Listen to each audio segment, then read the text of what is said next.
तो नमस्कार, प्रणाम, सत श्री अकाल, आदाब। आप सभी लोगों का हमारे इस नए एपिसोड में बहुत बहुत स्वागत है। उम्मीद करते हैं आप पूरी तरह से अच्छे होंगे, आपकी फैमिली अच्छी होगी, आप अपना और अपनी फैमिली का अच्छी तरह से ख्याल रख रहे होंगे।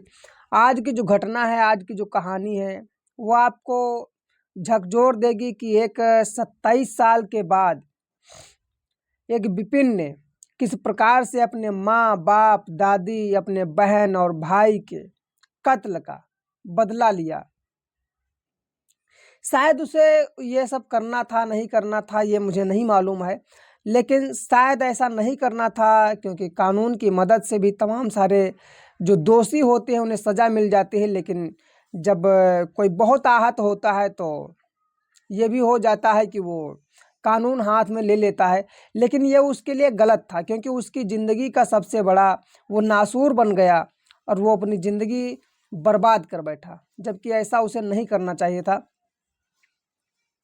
1997 में ये घटना हुई और उस घटना पे एक 7 साल के बच्चे, जो 7 साल का बच्चा था, वो अपने चारपाई पे आराम से सो रहा था और उसे लगा कि गोलियों की आवाज़ आ रही है या कोई शोर हो रहा है। तो उसने देखा तो उसके दादा, उसकी दादी, उसके माँ, उसके बाप, उसके भाई और उसके बहन पर गोलियों की बौछार की जा रही थी।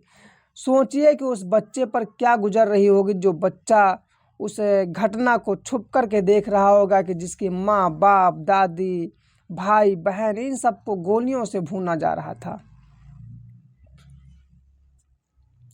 वो लड़का उस स्थिति को देख करके बहुत भयावह हो गया, बहुत परेशान हुआ, उसे नहीं समझ में आया। फिलहाल उसे उस घटना को बर्दाश्त करना पड़ा। वो छुप करके बैठ गया ताकि हमें न मारा जाए। और वो 7 साल का बच्चा छुपा बैठा रहा। लेकिन अब उसके पास कोई रास्ता नहीं था, जाए तो जाए कहाँ। लेकिन कुछ समय के बाद वो इतना जागरूक हुआ और उसकी समझ में आया, तो जो मुजरिम थे, जो उसके माँ बाप, दादी, भाई बहन, इन सबको मारा था, 27 साल के बाद उसने 2023 में उन सबका मर्डर कर दिया। 6 लोगों की जान गई।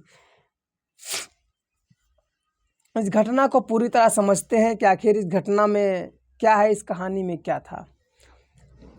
इस घटना को समझते हुए ये बताते हैं कि एक लड़का है जिसका नाम विपिन है और वो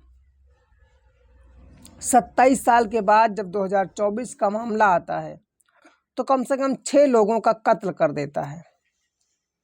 6 लोगों में उसके ही सगे संबंधी और खास लोग थे। जब इसके माँ बाप, बहन, भाई और इनके दादी और इनके जो दादा थे, उन सबको मार, सॉरी दोस्तों, थोड़ा सर्दी जुकाम है इसलिए थोड़ी तकलीफ हुई। तो उनके दादी, बाबा, माँ बाप, इन सबको मारा जा रहा था। तो वो बच्चा देख रहा था और देखते देखते ये हुआ कि काफ़ी समय गुजर गया, उन सब घटनाओं को भूल गया। भूलने के बाद में यह है कि अब वो अकेला था और उसके साथ में कोई था भी नहीं। तो उसके दादा, उसकी दादी, उसका जो चचेरा या ताऊ का लड़का था, जो भाई था, ये सब उसे बहुत मारते, पीटते, परेशान करते, तबाह करते। वो जैसे तैसे अपनी पढ़ाई लिखाई कर रहा था। कहीं न कहीं जब पढ़ाई से के साथ साथ उसके पास खर्चे नहीं थे, पैसे नहीं थे, तो वो कहीं एक जॉब करता है, नौकरी करता है, वहाँ सब लवलीन रहता है, वहाँ ऐसे ऐसे काम करता है। लेकिन उसके बाद भी उसके घर में उसकी वैल्यू नहीं थी क्योंकि वो अकेला जिस हिसाब से बचा था वो उन सब का दुश्मन था। लेकिन इसका जो ताऊ का लड़का है वो किसी न किसी बात पर उसे मारता था और जब मारता था तो ये मार का खाता। और इसके बाद में जब अपने दादा से शिकायत करता है कि मुझे मारा गया है, तो उसका दादा और भी उसे मारता, क्योंकि इस लड़के का कोई भी इसके घर में अस्तित्व था ही नहीं। मारा गया, पीटा गया, जो भी हुआ, उसके बाद फिर से उसे पनिशमेंट मिला, सज़ा मिली, उसे मारा गया, पीटा गया। अब इन सब चीज़ों को लेकर के वो बहुत परेशान है, हैरान है, लेकिन करे तो करे क्या। वो अपने घर से निकल गया और घर से निकलने के बाद में ये लड़का बिहार का था, पटना का रहने वाला, और बिहार से पटना से जाने के बाद में दिल्ली में पढ़ाई की अपनी, काफ़ी दिन मजदूरी, मेहनत, पढ़ाई सब ये सब झेलता रहा। और थोड़ा बहुत पढ़ने के बाद में वो एक बार फिर से अपने घर आया, और घर आने के बाद सोचा कि यार मेरे साथ कहीं ना कहीं बहुत गलत हुआ है, और उसके साथ साथ मेरे माँ बाप, दादी, बाबा, भाई बहन जिस तरह से मारे गए थे, वो सोच सोच के हैरान था, परेशान था। क्योंकि जिस वक्त मारे गए थे वो उस वक्त ये 7 साल का था, और जब इसके बाप को, इसकी माँ को, इसकी बहन को मारा गया था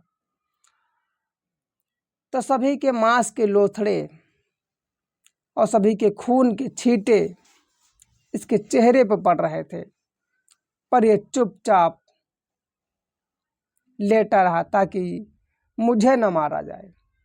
क्योंकि उस समय जो जो बोल रहा था, जो बात कर रहा था, जो आगे बढ़ रहा था, उसे मारा जा रहा था। पर ये सोता रहा। इसे लगा कि मैंने अगर कुछ भी बोला, कोई बात की, तो मुझे भी मारा जाएगा, इसलिए कुछ नहीं बोला, चुपचाप सोया रहा, लेटा रहा। लेकिन सारी हरकतों को देखता रहा, और देखने के बाद में ये उस घटना को भूल गया, इस तरह से कि जैसे हमने कुछ देखा ही ना हो, पर उसने सब कुछ देखा था। भूला इसलिए ताकि कोई और ना शक कर सके। और इसके बाद में वो जब 27 साल का हुआ, 20 साल का हुआ, क्योंकि उस समय 7 साल का था, 27 साल की इसकी उम्र हुई, तब इसे लगा कि यार तमाम सारी घटनाएं हैं, और मेरे माँ बाप, दादी, मेरे भाई बहन सबको मारा गया है, मैं कुछ करूं। क्योंकि बर्दाश्त करना उसके बस के बाहर था, तो उसने प्लान बनाया, और प्लान में ये किया कि उसने कम से कम 1 लाख रुपए का इंतजाम किया। और इंतजाम करने के बाद में एक रिवॉल्वर खरीदा, और रिवॉल्वर खरीदने के बाद में उसने 40 कारतूसें खरीदी। एक रिवॉल्वर और 40 कारतूस, इन सब की व्यवस्था करने के बाद में सबसे पहले मीरापुर रामपुर अपने ताऊ के घर पहुंचा।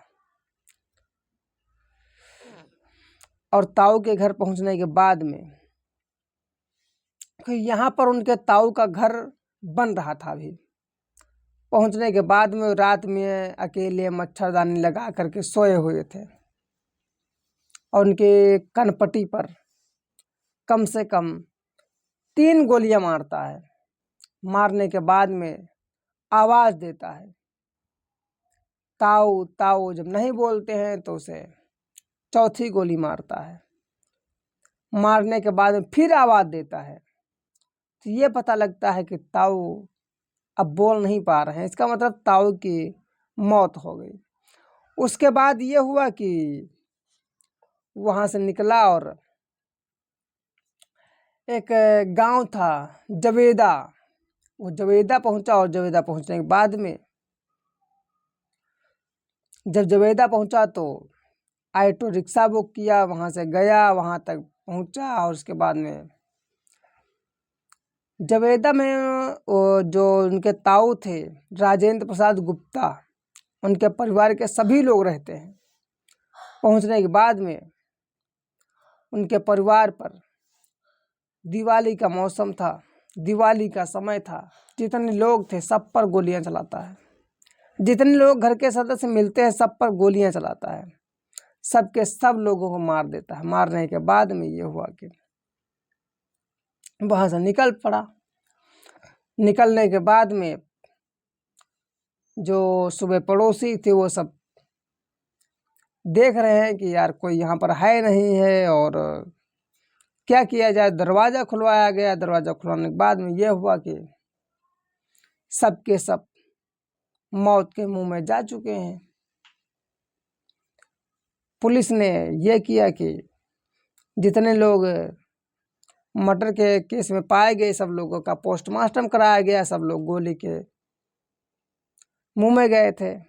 अब ये था कि आखिर कातिल कौन है, तो पुलिस ने सबसे पहले सीसीटीवी कैमरा खंगालना शुरू किया। सीसीटीवी में कई बार जब तलाशा गया तो ये सामने आया,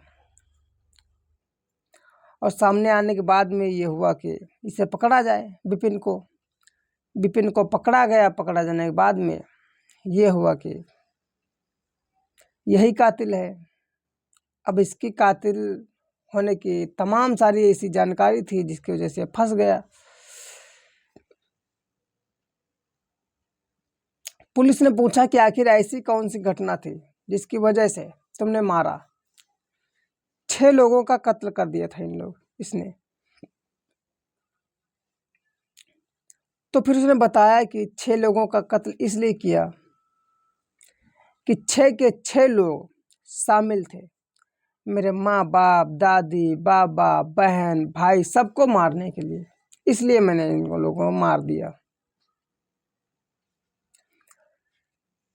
पुलिस जब उससे पूछती है कि ऐसा कैसे तुम सोच सकते हो, तो उसने कहा सोचा नहीं है मैंने सब कुछ अपनी आंखों से देखा है। मुझे जो भी सजा देना है वो दे दीजिए, लेकिन मैंने जो किया वो सही किया। पुलिस उसे गिरफ्तार करती है। गिरफ्तार करने के बाद में तमाम सारी कार्रवाई करने के बाद में उसे जेल भेज देती है। और अंतिम समय जो कोर्ट का निर्णय आता है वो ये होता है कि उसे उम्र कैद की सजा दे दी जाए, क्योंकि वो 302 का पूरी तरह से मुलजिम था। अब आखिर ये सही था गलत था, क्योंकि जो किया उसने वो सही किया गलत किया, वो आप अपनी राय कमेंट में ज़रूर भेजें हमें। अगर वीडियो अच्छा लगा हो तो लाइक करें, चैनल को सब्सक्राइब कर दें। मिलते हैं कल किसी नए एपिसोड में, तब तक नमस्कार, धन्यवाद।